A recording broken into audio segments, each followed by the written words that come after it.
passé et l'avenir au secours du présent. Le beau est toujours bizarre. Non, je n'y crois pas. Rien ne distingue les souvenirs des autres moments. Le bizarre est souvent beau. C'est cette bizarrerie qui le fait être particulièrement le beau. Le beau bizarre Non, oui, pour moi, oui. de Zineb Souleimani.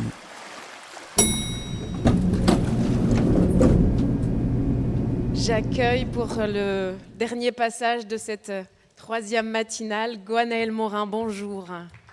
Vous présentez votre pièce Quichotte jusqu'au 20 juillet à la maison. Donc vous présentez votre pièce Quichotte jusqu'au 20 juillet à la maison Jean Villard, quasi toute la période du festival, puisque depuis quelques éditions et pour quelques années encore, vous portez le projet intitulé « Démonter les remparts pour finir le pont ». Est-ce que vous pouvez nous expliquer ce que c'est ce projet et quel est le lien de ce titre avec votre formation d'architecte ? Ah tiens, oui. Non, c'est très littéral. Hein, voilà, ça n'échappe à personne que c'est lié au contexte. Et effectivement, la première fois que je suis venu à Avignon, j'ai été surpris par cette singularité de cette ville complètement prise dans les remparts. J'ai trouvé ça terriblement anachronique, effectivement relativement séduisant, mais en même temps tellement anachronique, symptomatique d'une et le fait qu'il y ait ce pont qui ne soit pas terminé. Je me suis dit que s'il y avait quelque chose à faire, un peu comme le joueur de flûte d'Amelin, vous voyez, s'il y avait un service à rendre à cette ville, c'était de faire en sorte qu'elle puisse enfin atteindre l'autre rive. Et en se tournant, il y avait des pierres qui semblaient ne plus servir à rien tout autour de moi. Et je me suis dit peut-être que si on s'y mettait, il serait temps de... Voilà. On pouvait convertir, non pas détruire, mais convertir une chose qui pendant un temps a probablement protégé les gens, et donc il y avait certainement une vertu. En tout cas, pour développer une telle puissance, une telle énergie de construction, il faut avoir des convictions fortes. Donc évidemment, voilà. Comment convertir une chose en une autre, en fait, ce qui est d'une certaine manière, ce qui est toujours à l'œuvre dans nos existences, au fond, hein, j'allais dire au théâtre, mais non, comme si non, dans nos existences, en fait, comment nos existences sont des processus de transformation à l'infini.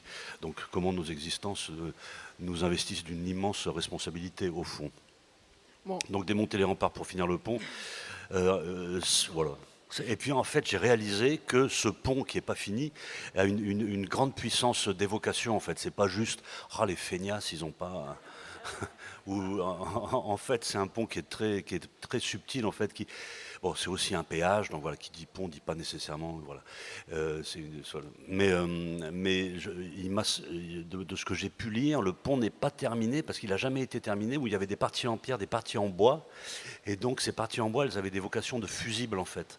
Et comme le Rhône est un fleuve extrêmement puissant, on pouvait pas construire un pont définitif, et donc du coup on construisait des parties en bois qui pouvaient être emportées suivant les crues pour pouvoir ensuite être construites à nouveau, voilà.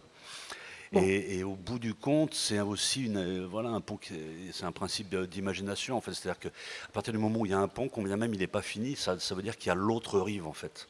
Voilà, et peut-être que le fait qu'il ne soit pas fini n'abolit pas l'autre rive en tant que devenir. C'est-à-dire que cette autre rive, ça devient une perspective. Voilà, devient une perspective. Voilà. Bon, plus concrètement, on peut dire que vous êtes un compagnon du festival, quand on va vous retrouver presque à chaque édition tant que Thiago Rodriguez est là, et on souhaite et on espère qu'il reste là un petit moment par les temps qui courent. En tout cas, depuis l'année dernière, vous avez pris vos quartiers dans le jardin de la rue de Mons à la maison Jean Villard. Oui. L'édition précédente, vous avez présenté le songe d'après Shakespeare, et la grande période d'exploitation vous permet de prendre le temps pour faire grandir le jeu au fur et à mesure des représentations. L'expérience de l'année dernière vous a donné envie de travailler autrement, et cette année, dès le printemps, vous avez eu envie de revenir tester des choses dans ce jardin. Qu'est-ce qui s'est passé pour vous l'année dernière qui vous a donné envie de revenir sur place, bien en amont du festival ? Qu'est-ce que vous avez envie de travailler ? Oui, vous faites allusion aux ces ateliers notamment, voilà. Ouverts à tous, voilà. Qu'est-ce qui m'a donné ? Ça me passionne, le théâtre, donc dès que je peux en faire, voilà, j'essaie d'en faire. Mais il y a eu un rapport avec le public l'année dernière qui était assez spécial, vous disiez. Oui. Oui, il y a toujours à l'issue d'un spectacle, qu'il soit réussi ou, enfin, quand il est raté, c'est plus compliqué parce que vous avez peut-être remarqué, mais à l'issue d'un spectacle raté, on se sent, enfin, les gens partent vite avec presque un sentiment, parfois un sentiment de colère, mais aussi un sentiment étrange de culpabilité. Et donc la parole, la parole fonctionne moins bien. Quand le spectacle est réussi, les gens restent un peu à la fin. Ils échangent, et pas nécessairement sur le spectacle qu'ils viennent de voir, c'est-à-dire qu'ils se mettent à partager peut-être leur enthousiasme sur le spectacle, mais ils ont surtout envie de parler entre eux, en fait. Et voilà. Et donc à ce moment-là, il y a souvent une certaine forme d'enthousiasme qui s'exprime, et des gens viennent souvent me voir en me demandant tiens, est-ce qu'il y a possibilité d'en savoir plus? Est-ce qu'il y a possibilité de vous rencontrer à l'occasion de stages? Est-ce que vous faites des ateliers, etc. Puis moi, je ne sais jamais trop quoi répondre. Et donc cette générosité qui s'exprime à travers ce désir-là, c'est un peu comme de l'eau dans le sable, quoi. Je dis oui, merci, non, mais on s'appellera, et puis on s'échange des adresses pour s'apercevoir qu'au fond, on a gardé la sienne, et puis l'autre est parti. Et donc en faisant des ateliers ouverts à tous, c'était une manière de pouvoir répondre à ça, en fait, de pouvoir répondre à cette spontanéité, cette générosité, en fait. Et donc c'est souvent, il y a quelque chose de comment dire, en tout cas ces ateliers-là, c'est des ateliers sans finalité, en fait. C'est pas des ateliers que je fais dans la perspective de monter un spectacle, c'est pas des ateliers de recrutement indirect, c'est simplement comment à un moment donné, comment il est possible de se réunir autour de cette de l'envie de se rencontrer autour de cette chose qu'on appelle le théâtre, sans pouvoir véritablement définir les contours, mais voilà, c'est des ateliers ouverts, sans finalité, libres. Alors, pour honorer l'espagnol comme langue invitée cette année au festival, vous avez choisi de donner votre propre adaptation de Don Quichotte de Cervantes. La figure de Quichotte peuple l'imaginaire collectif, mais probablement de manière trop mal fournie. Qu'est-ce qu'il faut savoir de cette figure de la chevalerie errante avant de venir voir votre spectacle? Ce qu'il faut savoir... Je suis désolé. Qui est ce Quichotte? J'essaie de... comment vous dire? En fait, ce qu'il faut savoir, c'est que Ou pourquoi vous l'avez choisi, si on ne veut pas le savoir à l'avance? Pourquoi vous êtes tombé sur celui-là plus qu'un autre texte pour honorer cette langue? Ouais.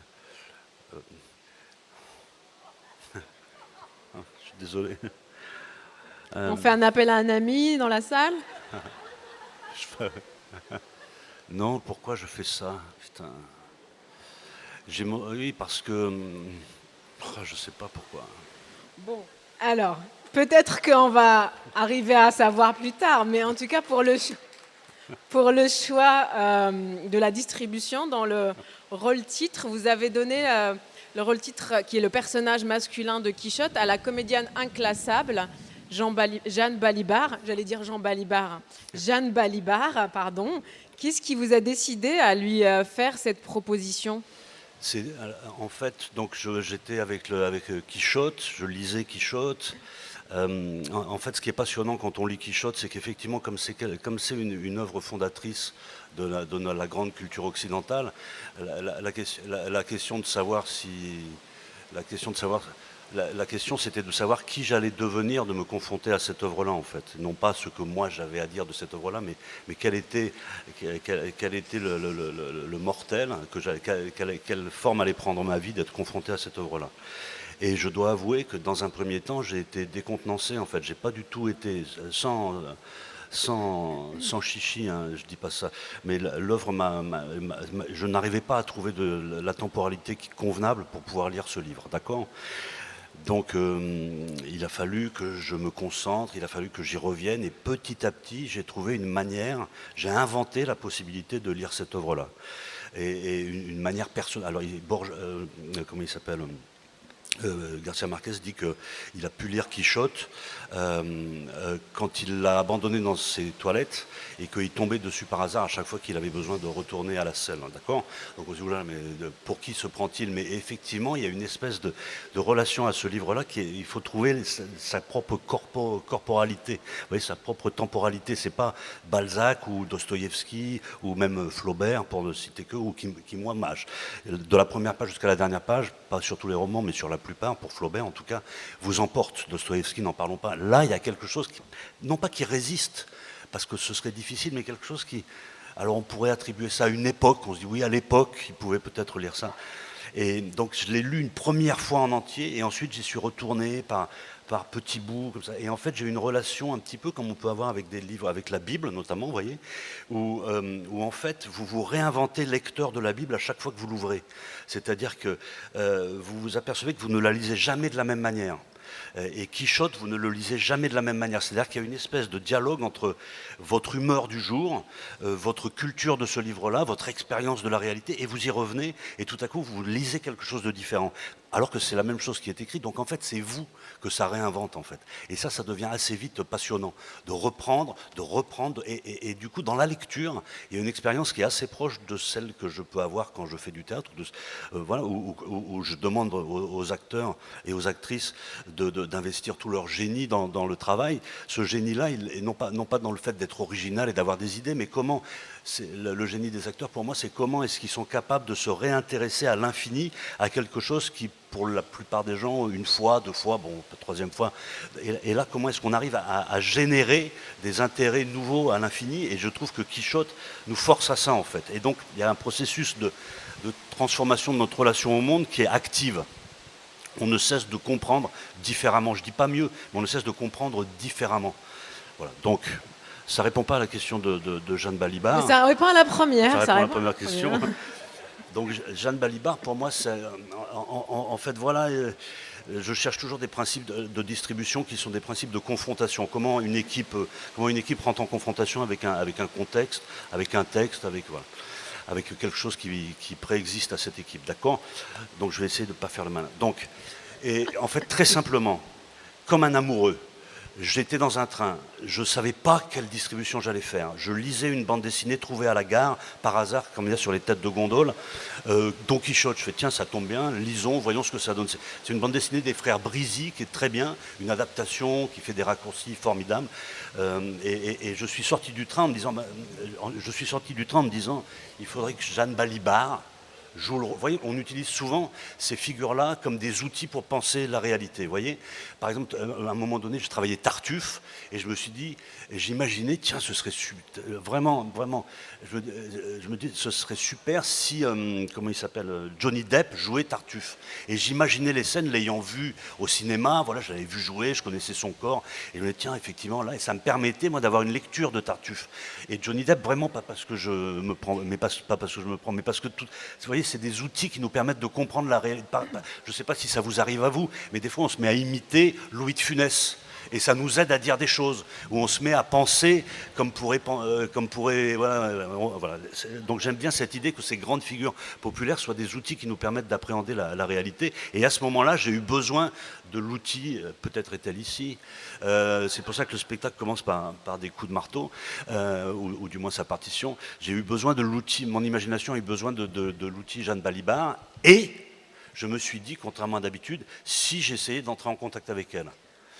Et j'ai appelé un ami qui fait du cinéma. On y revient, l'ami est toujours... Voilà, il y a l'ami qui fait du cinéma, qui s'appelle Grégoire Mont-Saint-Jean, qui jouait dans Le Songe. Je lui ai dit, comment on fait pour entrer en contact avec ce type de personnalité?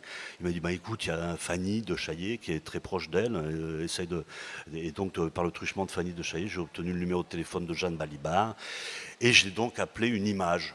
C'est-à-dire que je suis rentré en relation avec quelqu'un que je ne connaissais que via l'image projetée. Et cette image m'a donc répondu. Je lui ai proposé de jouer Quichotte. Elle m'a dit waouh d'abord. Je lui ai demandé ce que ça voulait dire oui. Elle m'a dit non, ça veut dire waouh. Et il m'a semblé que c'était un signe. J'ai réalisé à ce moment-là que c'était une certaine, en tout cas, qu'il y avait quelque chose de l'ordre de la dulcinée, vous voyez. C'est-à-dire l'idée d'une espèce de projection fantasmatique.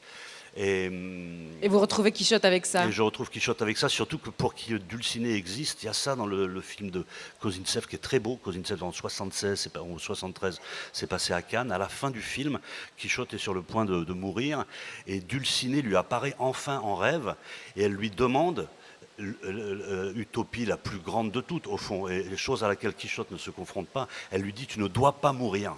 Et on aurait pu imaginer que Quichotte, à un moment donné, entreprenne, comme il entreprend de lutter contre des géants qui ne sont que des moulins, entreprenne de devenir immortel. Ce que Cervantes a en partie réussi, en tout cas jusque-là. Et Dulcinée lui dit, tu ne dois pas mourir. Et lui, agonisant, lui dit, mais pourquoi? Et elle lui dit, parce que qui m'imaginera quand tu disparaîtras? Qui sera là pour m'imaginer quand tu disparaîtras? Et donc j'ai vu un signe dans le waouh de Jeanne Balibar, de cette chose qui fait de nous, avant, par-dessus tout, des mortels. Voilà, avant, nous sommes des éphémères, pour être précis.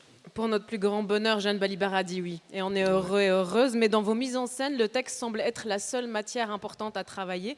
Votre théâtre est l'art de nommer sur scène et de fabriquer un monde avec des bouts de ficelle. Dans ce Quichotte, il suffit d'un jardin planté de quelques arbres, de 3 cartons, de 2 tables et un clavier pour nous emporter avec vous et réussir à créer ces images fortes. J'aimerais, avant de poursuivre sur cette idée, vous faire écouter une voix amie. Oui, je suis un artiste engagé, comme toutes les artistes sont engagés. Ça ne sert à rien de faire de l'art sans engagement complet pour ce qu'on fait. Après, je ne suis pas un artiste politique, non. Je essaie de faire un travail politiquement. Ça veut dire, vous l'avez déjà annoncé un peu, le choix du matériel, la manière comment on travaille dans l'espace, la manière comment on utilise la lumière dans l'espace, la manière comment on essaye d'impliquer justement le visiteur, le spectateur, et notamment pour moi, le public non exclusif. Une archive avec Thomas Hirschhorn au micro de Laura Adler en 2014. Merde. Un de vos premiers compagnons de route. Ça date de cette époque-là et de votre rencontre avec Hirschhorn, l'intérêt de travailler avec modestie les matériaux pauvres? Oui, c'est mon maître en fait.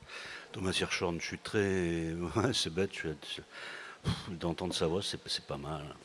Non, ouais, j'ai beaucoup appris avec lui. Oui, vous disiez, il suffit de bouts de ficelle. Si je reprends votre liste, elle est au fond très matérialiste.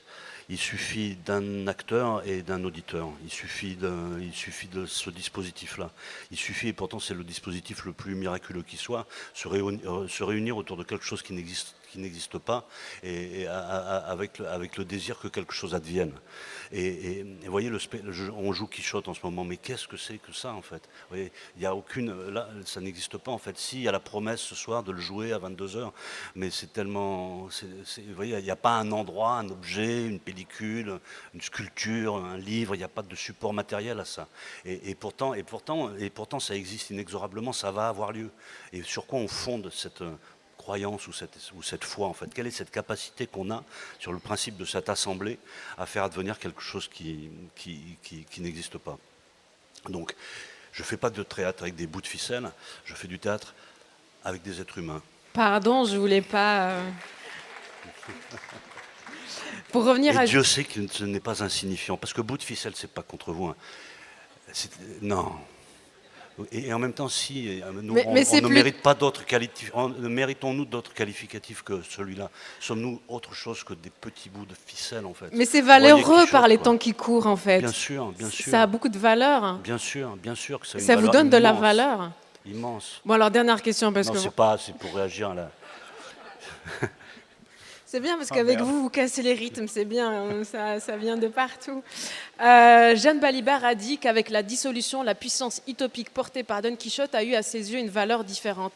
Est-ce que c'est un sentiment partagé pour vous? Comment relire les textes dits de répertoire permet d'entendre autre chose de ce que peuvent dire les mots de notre contexte contemporain? Faut-il ressusciter la chevalerie errante, Gwenaël Morin? Oui. C'est un petit oui, ça. Non, mais Je me posais la question ce matin, en fait c'est le principe d'errance qui est le principe de chevalerie, oui, probablement de relation, parce que pour être chevalier il faut un cheval, donc probablement une relation à la nature, à l'animal, à l'autre, voilà, ça c'est certain. Mais le principe d'errance en fait qui s'oppose au principe de propriété en fait, c'est-à-dire au principe de dérive, d'errance, on se livre au hasard, à la rencontre, et pour pouvoir être chevalier errant il faut avoir une confiance infinie en la rencontre de l'autre en fait. La force vient probablement de là, pas tellement d'être armé et de partir à l'assaut, c'est presque c'est effectivement une armure, c'est pour se protéger de ses propres craintes, mais la puissance de Quichotte c'est son errance en fait, sa faiblesse c'est sa solitude, voilà, c'est son soliloquisme par moment quoi. Mais sa force c'est de se laisser aller au gré des impulsions de son cheval. Et ce qui est peut-être un peu décevant, c'est que quand il dit à son cheval « vas-y, va où tu veux », le cheval retourne à l'écurie. Et ciao le romantisme en fait, vous voyez, c'est le romantisme sur la beauté du monde, tout ça, ça préexiste pas en fait, c'est dans nos yeux en fait. Encore une fois, ça renvoie à notre responsabilité en fait. Quichotte dit à son cheval « va où tu veux », le cheval rentre et l'histoire est terminée. Donc quand est-ce que l'histoire commence à s'écrire au fond? Elle s'écrit au moment où il donne la liberté à son cheval d'aller où il veut, et pas dans le fait de retourner à la maison, parce que fatalement il va y avoir Donc le fait de s'en rendre, de se rendre à comment dire, non pas à la merci, mais de faire une confiance aveugle à la volonté de l'autre. Et quand cette chose est réciproque, ça produit un balancement qui fait advenir parfois, dans tous les domaines, en tout cas dans celui qui me passionne, fait advenir parfois un spectacle. Et c'est pour ça que le spectacle qu'on fait avec Jeanne Balibar, Marie-Noël Genot, Thierry Dupont, Léo Martin, toute l'équipe, n'est pas une affirmation. C'est marrant, j'ai découvert ça, à contrario de ce que Thomas Hirschhorn revendique, mais c'est une forme de... Et j'ai compris le titre de Houellebecq d'ailleurs, c'est effectivement la possibilité d'une île, voilà. C'est la possibilité, c'est une possibilité... Ouais. Pardon. Non, mais voilà. Non, c'est le premier spectacle que je fais en tout cas, qui n'est pas fini, non pas au sens où il est pas achevé, mais qui reste ouvert et réinventable à l'infini par les acteurs et les actrices. Et pour moi, et je suis très passionné par cette chose-là, à tel point que je suis allé le voir ni hier ni avant-hier. Et je ne comprends pas très bien pourquoi.